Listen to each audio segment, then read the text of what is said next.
The year was 1882. Arizona baked under a merciless sun. The desert cracked and split like the skin of a dying world. On one stretch of land, half swallowed by dust, a body lay motionless. It was a woman, Apache, tall, broad-shouldered, her skin darkened by sun and hardship. Black hair clung to her sweat-streaked face.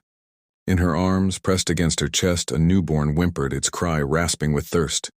The woman's breath came shallow, but her arms stayed firm. A horse's snort broke the silence. Jonas Callahan, a rancher weathered by years of solitude, swung down from the saddle. His gray eyes scanned the ground, cautious. He had seen death scattered across this desert before, but not like this, not with such fierce determination to live. He crouched beside her. Her eyelids fluttered. Dark eyes met his, filled with desperation and defiance. Her voice was hoarse, trembling but clear. "Please, let me stay at your house. I can keep you warm tonight, please. Do not send me back into the darkness." Jonas hesitated. It wasn't a bargain. It was a plea. He lifted the baby first, then steadied the mother onto his horse. Without a word, he led them toward his ranch. The sun blazed at his back, but somewhere deep in his chest, a long dead ember flickered. The ranch house creaked as he pushed open the door. Inside stone hearth wooden table, the smell of tobacco. Jonas spread a blanket near the fire and lowered the baby into it. Then he helped the woman sink down, striking a match to kindle the flames. Firelight caught her face, weary but unyielding. She drank slowly from the cup he offered, then rocked the baby with scarred hands that trembled yet refused to let go. Jonas stood in silence. He had lived with silence for years, but this was different. Not empty, not hollow. "What is your name?" he asked at last. Her gaze rose, steady despite her exhaustion. "Mira." Jonas nodded. She brushed the cracked wall with her fingertips, then whispered, "If you want, I will work. Cut wood, fetch water, tend cattle, anything, only do not send me away." Jonas said nothing, but memory burned behind his eyes, a pale face fading in fever, a child's breath weakening until it vanished. The silence that followed. He clenched his jaw and looked at the baby. The little one gave a soft hiccup, then slept, lips parted in peace. Jonas draped another blanket over them. His voice came low, almost unwilling. "Stay. For now." Mira met his eyes. No smile, only a flicker of fragile hope. She held her child tighter, holding on to life restored. At dawn, Jonas stepped onto the porch but stopped short. Mira was already outside, stirring a pot of cornmeal over the fire. Her baby slept in an old barrel lined with cloth. "I will not be just another mouth to feed," she said quietly. Jonas gave a short nod and walked on to the cattle. But he noticed. Her strength became plain in the days that followed. She hauled water, split wood, cleaned the coop. Tasks Jonas had long done alone, she matched with ease. Where others whispered she was too large, too rough, Jonas saw only resilience. The house changed too. It no longer echoed with emptiness. There were lullabies in Apache, the scrape of her steps on the boards, the scent of stew. One evening, Jonas found her under lamplight, stitching one of his shirts. The seams were crooked, but her attention steady. "You don't need to do that," he muttered. "I owe you," she said simply. "I repay with my hands." For a moment, he studied her face. No pity there, only resolve. She wanted to stand equal. That night, sitting on the porch, he watched her through the window rocking her child. His house no longer looked abandoned. Weeks later, firelight softened the shadows as Mira finally spoke of her past. "My tribe called me a curse. My husband died young, and when I bore this child, they swore misfortune followed me. They would not let me stay. They would not let my son live among them." Her strong shoulders shook with grief. Jonas stared into the fire, memory cutting him deep. He too had buried wife and child. He too had lived alone with ghosts. "I had a family," he said slowly. "Illness took them. After that, I stopped believing in anyone." Mira's eyes lifted to his. For a long moment, silence spoke louder than words. "I don't ask pity," she whispered. "Only a place to stand. A place for my son." Jonas's eyes softened, a rare flicker of warmth in the steel. He tugged the blanket tighter around her. "Stay," he said. "Not a promise, but enough." Winter storms rattled the ranch. Jonas moved with rifle in hand, checking shutters. Mira stood near the fire, baby clutched to her chest. He handed her a blanket. Their hands brushed, no words, but the air between them shifted. Later, weary from the fields, Jonas found stew waiting on the table. He ate without thanks, but warmth spread deeper than food. Feelings grew like embers, not ablaze, quiet, steady, undeniable. Beyond the ranch, whispers sharpened. The recluse has taken an Apache woman, townsfolk sneered, and her bastard child. When Jonas brought Mira to town, children jeered. Look at the giant woman. Mira held her child close, chin high, but whispers cut like thorns. Jonas dropped the flour sack he carried and turned to the crowd. She is my wife. If you've something to say, say it to me. None did, but contempt lingered. That evening on the porch, Mira sat with slumped shoulders. Jonas laid a hand on her arm. You belong here. Don't let their words break you.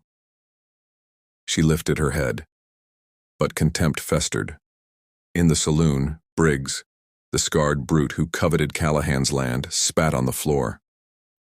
That woman? A curse, he won't keep her long. That night, hooves thundered outside the ranch. 3 riders circled with torches. Briggs called out, hand over the squaw and her brat, Callahan, and we'll leave you be. Jonas stepped from the porch, rifle steady. She stays. 1 step more and you won't leave this ground alive. Mira appeared in the doorway, tall, fierce, her eyes blazing. Briggs sneered. You think you can keep her? Jonas fired into the air. Horses reared. Briggs lunged forward, but Mira met him. She dragged him from the saddle, pinned his wrist as he swung a knife. Her voice rang, no one decides my fate anymore. The other riders bolted into the night. Briggs fell back stunned. Jonas leveled the rifle. Leave. You're alive because I allow it. Return and you won't be. Briggs scrambled away into darkness. Mira's breath came ragged, but her gaze burned steady. Jonas reached to steady her. Their eyes met. Not strangers anymore, but 2 who had defended the same ground. Dawn came gold over the desert. The ranch stood whole. Jonas sat with rifle across his knees. Mira stepped out, baby in her arms, bruises on her skin but fire in her eyes. She laid the child in Jonas's arms. Tiny fingers curled around his thumb. His rough face softened. She needs a home, Mira whispered, and I do too. Jonas looked at her and nodded. Then this will be home. For all 3 of us. The wind stirred, carrying dust away, and in the heart of the desert, 2 broken lives began to root. Rumors spread fast across Arizona. Red dust carried whispers quicker than the wind. Jonas Callahan, the gray-eyed rancher, had taken in an Apache woman and her child. Some called it shame, others folly. The saloon mocked, the market sneered. But at the ranch, Mira's strength grew into its own rhythm. She rose before dawn, splitting wood and tending cattle, her baby Aylin tied close against her back. She carried water, patched fences, and cooked corn stew that warmed the house in the evenings. Jonas, long used to silence, began to notice the difference. The house was no longer just boards and nails. It pulsed with footsteps, lullabies, and the rustle of a child. His life, once dry as the dust, had found breath again. When they rode into town together, the stares burned sharp. Children called her a giant. Women whispered words meant to cut. Mira held Aylin close, her back unbent.